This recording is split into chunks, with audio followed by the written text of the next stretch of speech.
Behind the cold steel gates of Millhaven Institution lies a world few dare to imagine. A fortress built to contain Canada's most dangerous minds, where every day is a battle for survival. The story of Millhaven Institution begins in the shadow of one of Canada's most infamous prisons, Kingston Penitentiary.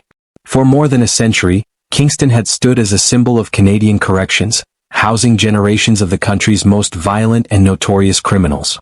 But by the late 1960s, Kingston was no longer functioning as a secure or humane facility.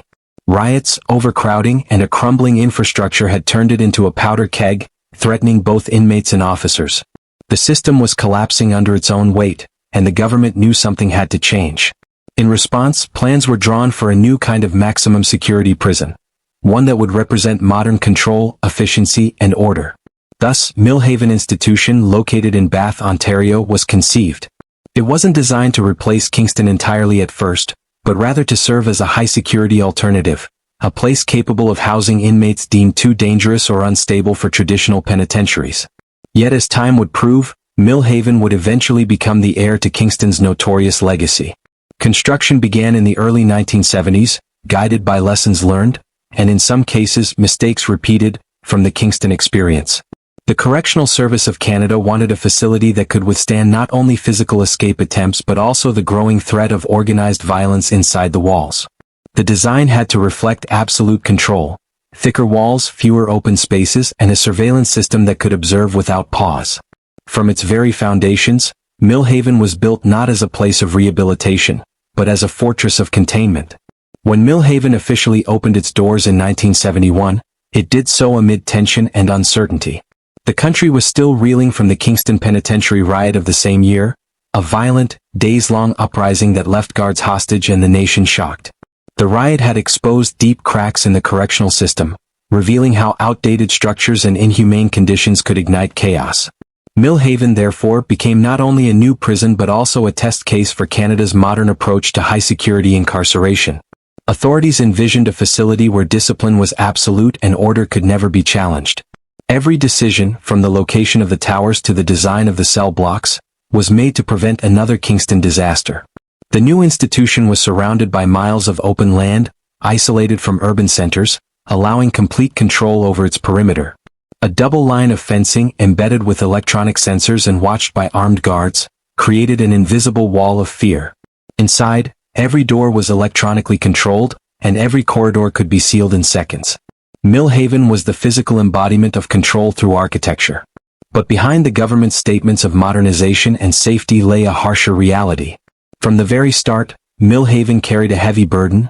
It was built for those the system could no longer manage elsewhere. It became home to the most volatile and violent inmates in the country, men whose records included multiple murders, escape attempts, and assaults on staff. In essence, Millhaven became Canada's ultimate cage, the final destination for individuals who could not coexist within the broader prison population. As transfers from Kingston began, tension filled the air.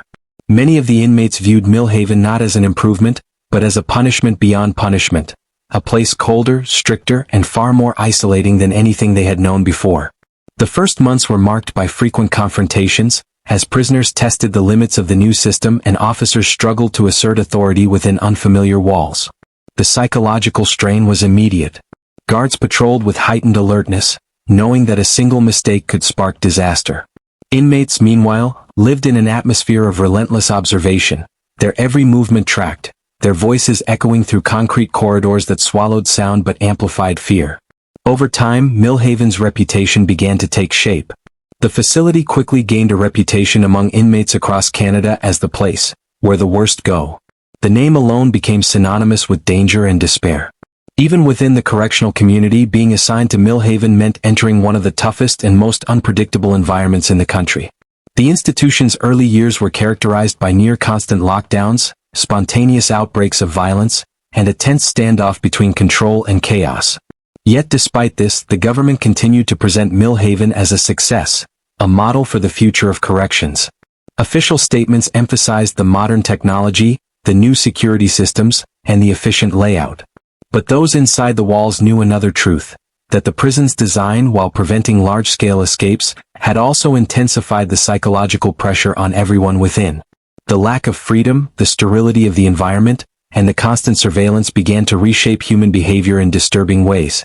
For inmates, survival meant adaptation. For guards, it meant endurance.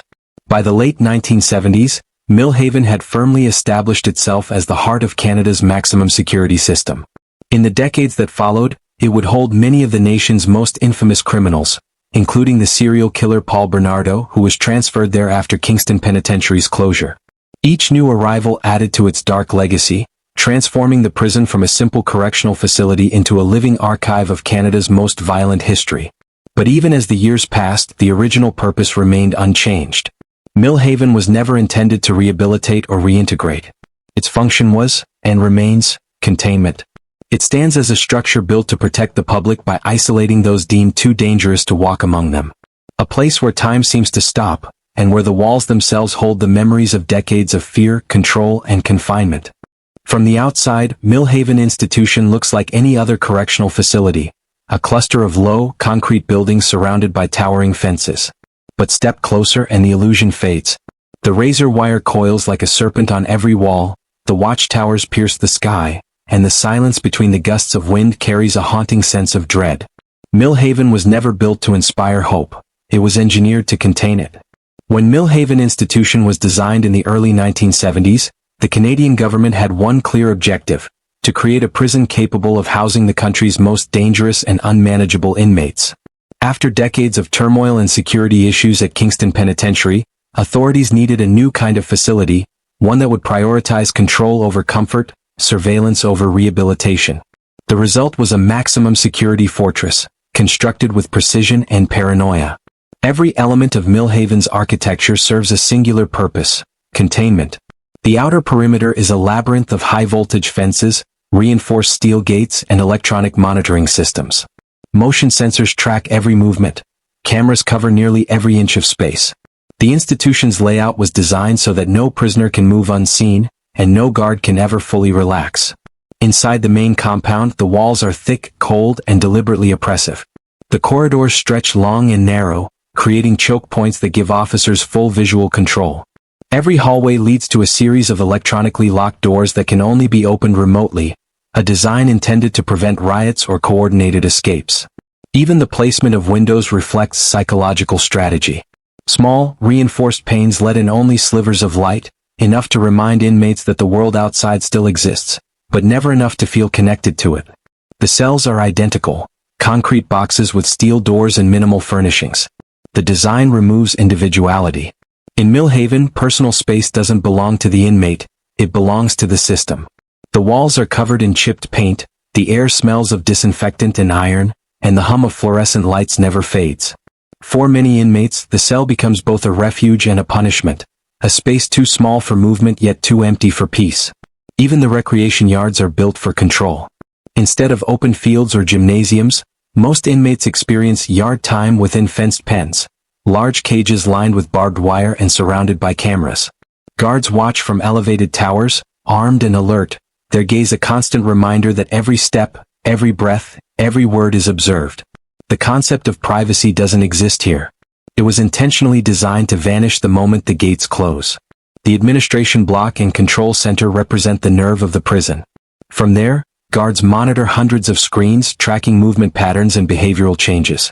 Every inmate's life can be reduced to a series of numbers, camera feeds, and security reports. In Millhaven, technology isn't just a tool, it's an extension of authority. The human element has been replaced by automation, giving the institution an eerie sense of precision and detachment. Beyond the physical barriers lies something more powerful: the psychological architecture of Millhaven. The structure doesn't just confine the body, it confines the mind. The repetitive design, the monotony of colors, and the absence of natural elements slowly erode a prisoner's sense of time and reality. Days blend into weeks, weeks into years, until inmates lose touch with the outside world entirely. It's a silent form of punishment: no screams, no chains, just endless sameness. Even the acoustics of Millhaven are intentional. Every sound, the echo of footsteps, the clang of metal doors, the crackle of intercoms, is amplified within the walls. It's a design choice meant to remind prisoners of the constant presence of authority. You cannot whisper without being heard. You cannot hide without being seen. In this place, control isn't maintained through violence alone. it's reinforced by the structure itself. For the guards, the design creates a paradox. The architecture protects them, yet it isolates them as well. Working long shifts behind reinforced glass, constantly under stress, they too become part of the system's machinery. Every corridor, every checkpoint, every locked gate separates them from the inmates, and from each other. Over time, Millhaven changes not only those it confines but also those who patrol its halls. What makes Millhaven's architecture truly chilling is its functionality. It was built not as a place of correction but as a machine of order. It doesn't reform, it restrains. Every design decision, from the camera angles to the narrow hallways, serves the same purpose: to maintain absolute dominance over chaos. Inmates are moved in silence, fed through mechanical slots, and observed without interaction. It's a system where human emotion is replaced by protocol. Even decades after its construction, Millhaven remains one of the most secure and psychologically intense prisons in Canada. Despite modernization efforts and new technologies, its core design philosophy remains untouched: the belief that safety can only be achieved through control. Yet that control comes at a cost. The same architecture that prevents escapes also prevents growth, empathy, and recovery. For some, Millhaven stands as a necessary fortress, a barrier between society and those who threaten it. For others, it's a monument to a darker era of corrections, where isolation was seen as the ultimate solution. Regardless of perspective, one truth remains: Millhaven's architecture tells a story far beyond concrete and steel. It tells the story of fear of what lies inside and fear of what could happen if the walls ever fail. Inside Millhaven Institution, violence isn't an exception. It's a rhythm that pulses through the walls, a constant undercurrent that shapes every hour of every day. The prison was built to contain Canada's most dangerous offenders, but in doing so, it created a volatile ecosystem, a world where fear and dominance decide who survives. The environment inside Millhaven is unlike any other prison in Canada. Designed for maximum security, it compresses hundreds of men, murderers, gang leaders, and career criminals into one confined, high-pressure environment. Many of these inmates have long histories of aggression, trauma, and defiance. When you gather them together in close quarters, the results are almost predictable. Tension, paranoia, and violence become daily realities. Every hallway in Millhaven carries a story of betrayal, revenge, or desperate survival. A single glance can spark a fight. A whispered insult can trigger an ambush. Inmates rarely trust anyone, not even those who seem friendly. Alliances shift without warning. For many, it's not about rehabilitation or reform, it's about making it through the day alive. The strong dominate, the weak adapt or break. Officers who work inside describe the atmosphere as constantly on edge. They can feel the tension the moment they step onto the range. Conversations stop when they enter. Eyes follow them from behind cell doors. The silence, heavy and unnatural, often means that something is about to happen. A sudden shout, a metal clang, or the sound of running footsteps, all are signals that chaos has erupted somewhere inside the prison. Stabbings are a grim part of life at Millhaven. Makeshift weapons, called shanks, are crafted from anything that can be sharpened: pieces of metal, plastic, or even toothbrush handles. These weapons are hidden in walls, toilets, or behind light fixtures, waiting for the next violent moment. Many inmates live by a single code: strike first, survive second. The guards are trained to respond quickly, but even they admit there's no way to fully prevent violence in a place like this. Fights break out in the dining hall, in the showers, during recreation. Anywhere inmates can come into contact with one another. Some attacks are spontaneous, sparked by personal disputes. Others are planned weeks in advance, coordinated by prison gangs that control the internal hierarchy of Millhaven. Gang culture thrives within these walls. The institution houses members of outlaw motorcycle clubs, organized crime families, and regional street gangs. Each group claims its own space, its own rules. New inmates entering Millhaven often face immediate pressure to affiliate with one of these factions for protection. Refusing to join can mean isolation or worse, being targeted by everyone. Loyalty once pledged is absolute. Betrayal is punished in blood. To control the chaos, prison authorities rely heavily on lockdowns. A single violent incident can lead to the entire facility being sealed for days or even weeks. During lockdowns, inmates are confined to their cells for 23 hours a day. Meals are delivered through small slots in the doors, and movement is completely restricted. It's a temporary measure, but it also amplifies tension. Locked in isolation with no release, anger festers, and when the doors reopen, violence often erupts again. For many inmates, violence becomes a language, the only form of communication that earns respect or fear. Words lose meaning, actions speak louder. A punch, a slash, or an ambush becomes a statement of dominance. Those who resist violence are often viewed as weak, and weakness has no place inside Millhaven. The result is a self-sustaining cycle of aggression, one that even the strongest struggle to escape. The psychological toll of this environment is immense. Both inmates and guards suffer from chronic stress and anxiety. For inmates, the constant threat of attack keeps adrenaline levels high and sleep nearly impossible. For guards, every shift feels like walking into a battlefield where danger can strike at any second. Over time, emotional numbness becomes a defense mechanism. Compassion fades, survival instincts take over. Inmates who enter Millhaven with minor offenses or less violent tendencies often leave hardened. The system that's meant to rehabilitate instead reinforces criminal behavior. They learn that mercy doesn't work here, only power does. For some, Millhaven becomes a training ground for brutality, not a place of correction. One former guard once described the atmosphere by saying, "You can feel it in your bones, that mix of fear and control. It's like the air is charged, waiting for something to explode." That sense of unpredictability defines life inside. Even routine activities, like distributing meals or escorting inmates to the yard, can turn deadly within seconds. Guards wear protective vests, carry radios, and move in teams, yet they know that absolute safety doesn't exist in Millhaven. The violence also extends beyond physical attacks. Psychological intimidation plays a major role in maintaining power structures within the prison. Inmates threaten guards' families, spread rumors, and use fear as leverage. Mental games are as common as fights. The goal is simple: to break the opponent's spirit without ever throwing a punch. What makes Millhaven especially dangerous is that violence here isn't random, it's systemic. The conditions themselves breed aggression: overcrowding, isolation, lack of rehabilitation programs, and limited emotional support. The architecture designed for control becomes a pressure cooker, amplifying every emotion. The longer inmates stay, the more detached from humanity they become. There are days when the prison seems calm, but that calm is deceptive. Beneath the surface, resentment simmers. Every locked cell hides frustration. Every quiet moment hides potential chaos. Guards walk the ranges knowing that peace is temporary, a fragile pause before the next eruption. And yet, for all its darkness, Millhaven continues to function, a testament to both the strength and the fragility of control. Violence defines it, but it also sustains it. Without that constant tension, Millhaven would not be Millhaven. It is, by design and by consequence, a breeding ground for violence. A living reminder of what happens when the most dangerous men in Canada are confined together under unrelenting pressure. Life inside Millhaven Institution isn't measured in days or months, it's measured in survival.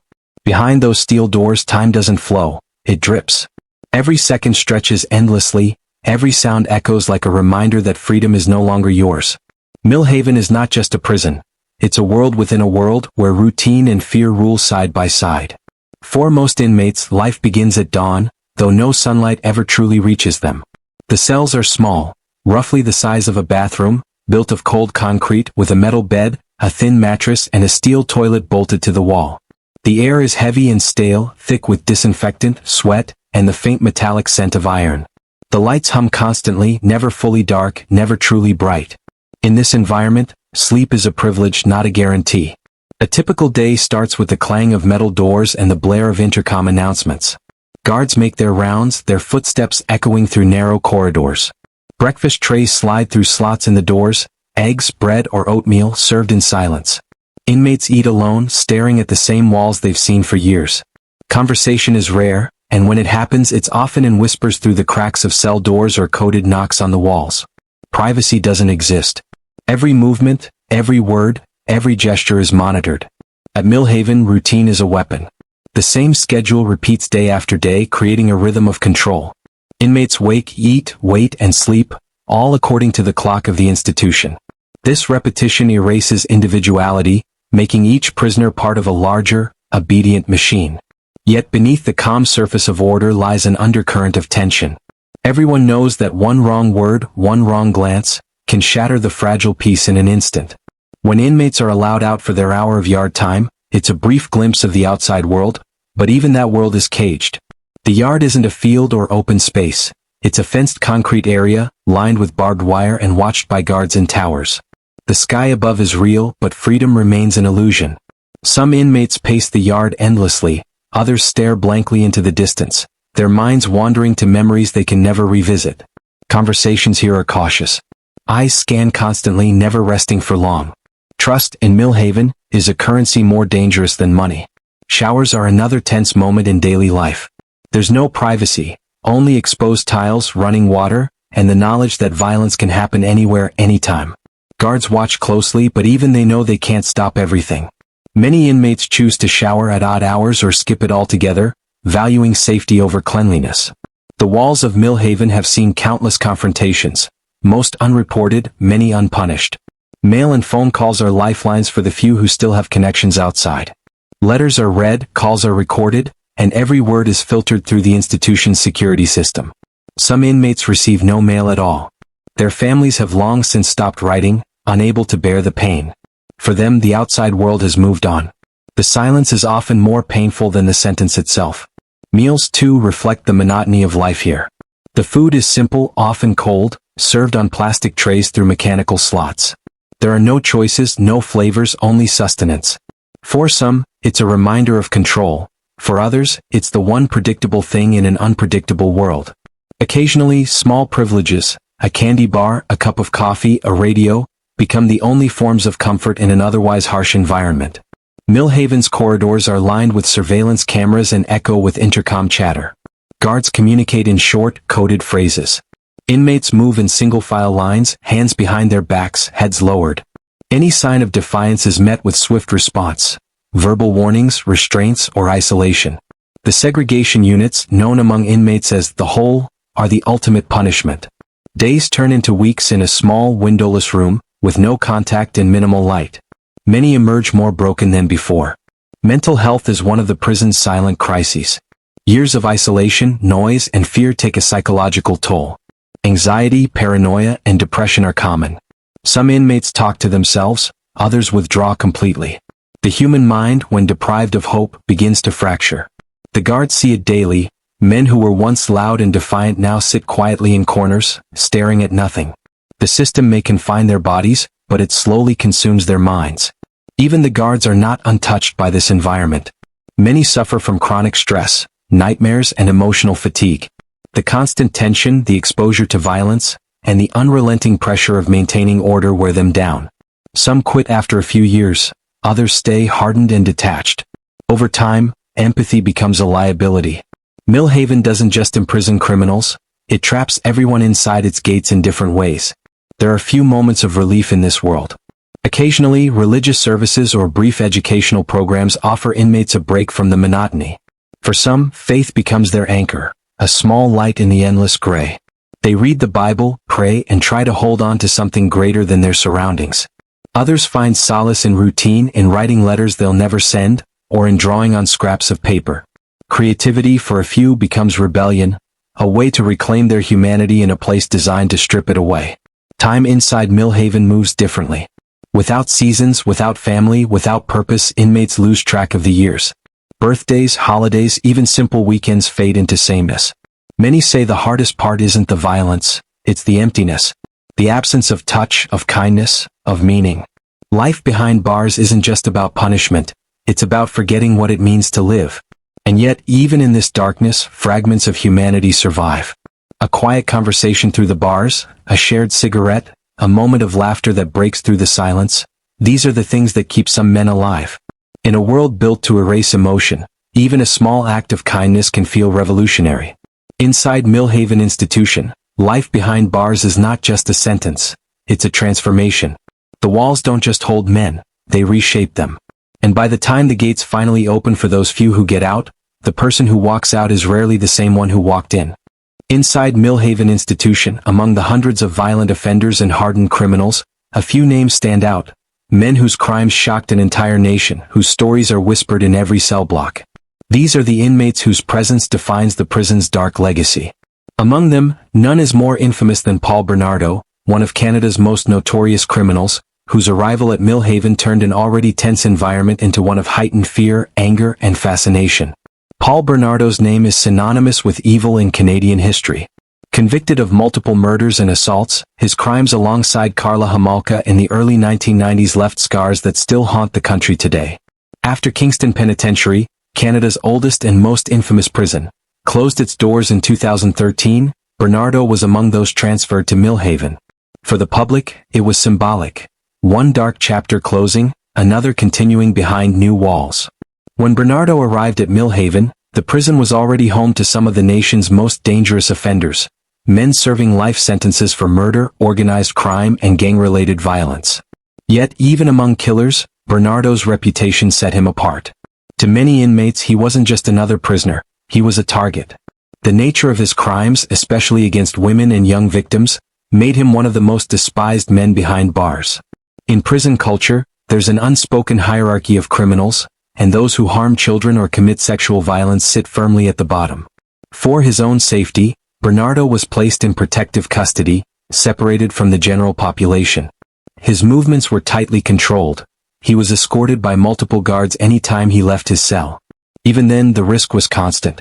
Rumors of threats against him circulated frequently, and guards were forced to remain on alert. For most inmates, his very presence in Millhaven was an insult, a reminder that some crimes go beyond the boundaries of prison respect. Bernardo's daily life inside Millhaven was one of isolation. Reports described him as quiet, withdrawn, and meticulous, traits that mirrored the disturbing precision of his crimes. He rarely interacted with others, spending much of his time reading, writing, or studying legal documents in an attempt to appeal his convictions. Over the years, he has repeatedly filed for parole, despite public outrage and zero chance of release. Each hearing reignites public fury, forcing Canadians to confront the horror of his past once again. But Bernardo is not the only infamous name tied to Millhaven. The prison has long served as the holding ground for many of Canada's most dangerous and high-profile offenders. Among them was Russell Williams, the former colonel in the Royal Canadian Air Force, whose double life as a decorated officer and serial killer shocked the nation. Williams' transfer to Millhaven following his conviction symbolized the same chilling transformation the prison represents. From authority to infamy, from power to confinement.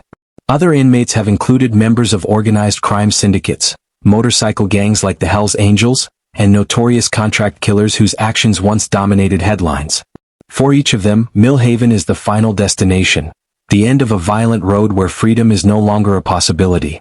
The walls of the prison carry their stories like ghostly echoes, each cell bearing the memory of crimes that shaped the darkest chapters of Canadian criminal history. The presence of such high-profile inmates creates a unique tension within Millhaven. Guards must maintain constant vigilance. Any lapse in security could lead to chaos. For journalists and true crime followers, Millhaven remains a place of grim fascination, a living museum of Canada's most dangerous minds. Yet for those who work there, it's not fascination but burden. Every inmate represents not only a crime but also a constant threat to safety and order. For the correctional officers, dealing with infamous inmates like Bernardo is a psychological challenge. They must balance professionalism with the knowledge of the horrors these men committed. Some officers admit it's difficult to remain neutral, especially when the crimes involve children or innocent families. Yet, the system demands discipline. Every prisoner, regardless of their crimes, must be treated under the same code. This unrelenting neutrality is part of what makes Millhaven both efficient and emotionally draining. The institution's special handling units, designed for the most dangerous or high-profile inmates, are worlds within worlds. Here, prisoners live in near total isolation. Meals are delivered through steel doors, interactions are minimal, and every movement is recorded. Guards wear protective vests even during brief exchanges, knowing that a single moment of carelessness could turn deadly. For inmates like Bernardo, these walls are both protection and punishment, keeping them safe from others while trapping them in eternal solitude. Beyond Bernardo and Williams, Millhaven has housed other notorious figures such as Clifford Olson, another name that evokes horror across Canada. Known for the murders of multiple children in the 1980s, Olson's time in prison was marked by constant conflict and controversy. Like Bernardo, he lived under strict isolation due to threats from other inmates. To many inside and outside the institution, the idea of men like Olson or Bernardo surviving behind bars, protected by the same system they defied, feels like a cruel paradox. Yet, in the twisted logic of maximum security prisons, isolation is often the only way to maintain order. Millhaven's design ensures that even the most hated men can be kept alive, not out of compassion but out of control. The state's responsibility doesn't end with the verdict.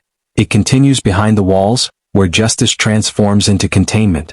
Each of these men, Bernardo, Williams, Olson, and countless others, has contributed to Millhaven's reputation as the most dangerous and psychologically charged prison in Canada. They are reminders of humanity's darkest potential, confined within walls meant to protect society from what lies inside.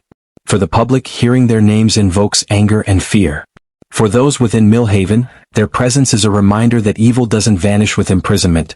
It lingers, breathes, and waits behind locked doors. And as long as those doors remain closed, Millhaven will continue to stand not just as a prison, but as a monument to the shadows of justice, a place where the worst of human nature meets the cold face of the law. Inside Millhaven Institution, the war isn't only fought with weapons or fists, it's fought in the mind. The walls, the lights, the endless surveillance, they don't just confine the body, they invade the spirit. Every sound, every stare, every rule is part of a deeper system of control, a psychological battlefield where both inmates and guards fight to keep their sanity intact. Millhaven is a masterclass in psychological manipulation, not through words but through environment. The design of the prison itself is meant to remind every person inside, inmate or staff, that freedom no longer exists. From the moment a prisoner steps through those iron gates, he is stripped of his name, his choices, and his identity. He becomes a number, a file, a body to be managed. For many, that realization alone is the first step into psychological collapse. The days inside Millhaven follow a rhythm that never changes, and that's the point. Routine is used as a weapon.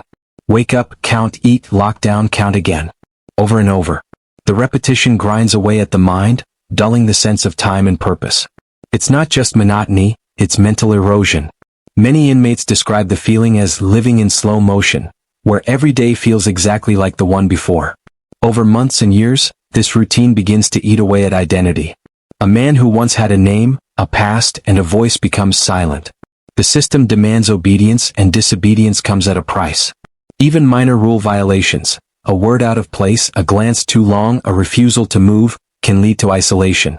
In the whole, there's no noise, no light, no time. The cell is barely large enough to stretch your legs, and days blend into one another until the mind starts creating its own reality. Some men talk to the walls, others stop talking entirely. The psychological strain extends far beyond the cells. Every inmate lives under constant surveillance. Cameras record every movement, microphones pick up every sound. There's no escape from the watchful eyes of authority. Privacy ceases to exist. For many, this breeds paranoia, the sense that you are never truly alone. Even in sleep, the hum of the fluorescent lights and the echo of footsteps remind them that someone, somewhere, is always watching. Guards, too, become part of this psychological warfare. They are the enforcers, but they are also victims of the system they maintain. Working inside Millhaven is unlike any other job. Each shift demands constant vigilance, emotional restraint, and control. You can't show weakness, you can't show empathy, and you can never let your guard down. The uniform becomes armor, not just against inmates but against the mental toll of the environment itself. Over time, that armor hardens, and many officers lose the ability to separate the prison from the outside world. For some guards, Millhaven becomes an invisible prison of its own. They begin to carry the weight of the place home, the noise, the tension, the sense of danger that never fully fades. Relationships outside suffer. Sleep becomes restless. Some cope through detachment, others through bitterness. It's not uncommon for correctional officers to say they feel like they serve a sentence too, one that renews every morning when they walk back through the gates. Between inmates and guards, an unspoken psychological war unfolds daily. Every interaction is a test of control and dominance. Inmates look for weaknesses, a guard who hesitates, one who reacts emotionally. Guards, in turn, maintain strict authority to remind inmates who's in charge. The tension is palpable, like static electricity in the air. Even silence in Millhaven feels dangerous because it's never truly peaceful. It's the quiet before the next confrontation. Then there's the constant noise, the clang of metal doors, the buzz of alarms, the shouting that echoes through concrete corridors.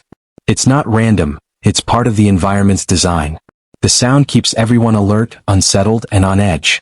Studies have shown that prolonged exposure to such sensory stress can alter brain chemistry, leading to anxiety, insomnia, and aggression. In Millhaven, it's not a side effect, it's a control mechanism.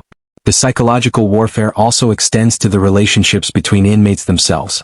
The lack of trust, the scarcity of comfort, and the fear of betrayal create a survival mindset. Every interaction is calculated. Friendships are rare and alliances are temporary. Many prisoners isolate themselves intentionally, believing solitude is safer than connection. But isolation brings its own demons, hallucinations, depression, and the haunting realization that you might never feel human again. Hope is another weapon inside Millhaven. It's given sparingly, taken away easily. Inmates apply for parole, appeals, or transfers, often waiting years for responses that rarely come. This uncertainty breaks them more effectively than punishment ever could. The system doesn't need to torture them physically, it simply makes them wait, endlessly. Every denied request, every delayed hearing chips away at whatever fragments of hope remain. Mental health professionals in the prison face an impossible task. The environment itself undermines healing. Therapy sessions occur behind glass. Medication is distributed under surveillance. Some inmates refuse treatment out of pride, others out of mistrust. They've learned that vulnerability can be dangerous here, a weakness to be exploited. The result is a silent epidemic of untreated trauma, anxiety, and rage that festers behind closed doors. For some inmates, religion becomes the only escape. Prayer and scripture provide a sense of peace, a world within the world where no one can intrude. You can often see men reading quietly, heads bowed, finding solace in words older than the walls around them. It's one of the few mental defenses they have left.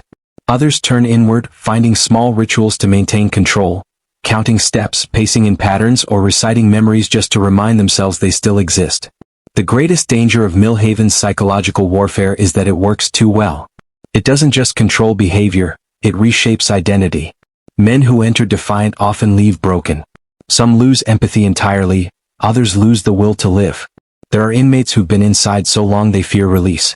The outside world becomes foreign, overwhelming. They've been conditioned to function only under control. And that's the hidden truth of Millhaven. It's not just a prison built of concrete and wire, it's a psychological experiment in absolute control. A place where silence screams, time stands still, and the human mind becomes both the prisoner and the battlefield. As the decades have passed, Millhaven Institution has become more than just a prison. It has become a symbol. To some, it represents the strength of Canada's correctional system, a place where order is maintained against the most violent and unpredictable individuals. To others, it stands as a grim reminder of a justice system that often prioritizes containment over correction, punishment over rehabilitation. The legacy of Millhaven is complex, layered with both necessity and controversy. When Millhaven first opened its gates in 1971, it was heralded as the future of maximum security incarceration in Canada. Authorities believed it would solve the chaos that had plagued Kingston Penitentiary, a facility that by then had become synonymous with riots, escapes, and inhumane conditions. Millhaven was supposed to mark a new beginning, a safer, more controlled environment where discipline could replace disorder. But over the years, it became clear that the problems of Kingston had simply moved, not disappeared. Inside Millhaven's walls, violence continued to thrive. Stabbings, assaults, and lockdowns became a recurring part of life, and the institution's strict design often fueled the very hostility it was meant to suppress. The high levels of isolation, combined with minimal interaction and limited rehabilitation programs, created an atmosphere of constant tension. Inmates who arrived angry often left angrier. The walls that kept them in also trapped their rage, allowing it to grow stronger with time. Yet, despite its dark reputation, Millhaven's existence has always carried a sense of purpose. Canada needed a facility capable of handling inmates who could not be safely housed elsewhere. Men with histories of murder, organized crime, and repeated violence within prison walls. Over time, it became home to some of the most notorious figures in Canadian criminal history, including Paul Bernardo, one of the country's most infamous serial offenders. For these inmates, Millhaven was not just a sentence, it was a destination. A final stop in a system that had run out of options. The legacy of Millhaven cannot be told without mentioning its impact on those who worked there. Correctional officers faced daily risks, walking the thin line between authority and survival. Many developed resilience that only years in such an environment could forge, but others carried scars, psychological and emotional, that never faded. For staff, Millhaven wasn't just a workplace, it was a battlefield of routine and unpredictability. The tension was ever present, and the fear of violence never truly left, even after their shifts ended. In Canadian media and public discourse, Millhaven has often been portrayed as a dark fortress, a place where the worst of humanity is stored away. Documentaries, news features, and interviews have painted its image as both feared and fascinating. People want to know what happens behind those massive gates. What kind of world exists where every door is locked and every move is monitored? The mystery surrounding Millhaven has made it a powerful symbol of crime and consequence. But perhaps the most enduring part of Millhaven's legacy lies in what it reveals about society's approach to justice. The prison's long history raises difficult questions. Can true rehabilitation occur in an environment built around fear and control? Can a system designed to isolate ever truly reform? Millhaven's story forces us to confront these contradictions. It was built to protect society, yet within its walls, countless lives were trapped in cycles of violence, despair, and institutional decay. As time progressed, Canada began to rethink its approach to corrections. Modern facilities now emphasize mental health care, education, and reintegration, principles that were nearly absent in Millhaven's early years. But even with these reforms, the influence of Millhaven remains. Its model of total control still shapes how maximum security prisons operate today. It stands as a reminder that while progress can change policies, it cannot erase history. Today, Millhaven continues to operate, housing some of the nation's most dangerous offenders. The facility remains under tight security, its routines unchanged in many ways since the day it opened. Outside its gates, families of inmates wait for letters and phone calls, while inside, time seems to stand still. For those confined within, Millhaven is both a punishment and a memory, an experience that follows them long after they leave. The legacy of Millhaven is neither purely good nor entirely bad. It reflects the dual nature of justice itself, a balance between safety and humanity, punishment and mercy. Its concrete walls may keep the outside world safe, but they also serve as a monument to the cost of that safety. Behind those walls are stories of violence, survival, regret, and, in rare cases, redemption. Ultimately, Millhaven's true legacy lies in its endurance. It has outlasted political shifts, policy reforms, and public criticism. It has remained relevant in every era of Canadian corrections, adapting just enough to survive but never changing its essence. It stands as a cold reminder that even in a country known for compassion and order, there are places built purely to contain the darkness of human behavior. For every name on its inmate roster and every officer who has patrolled its corridors, Millhaven Institution is not just a prison. It is a reflection of the limits of human control. And as long as its gates remain closed, its legacy will continue to echo through Canada's history, a story of power, punishment, and the price of security.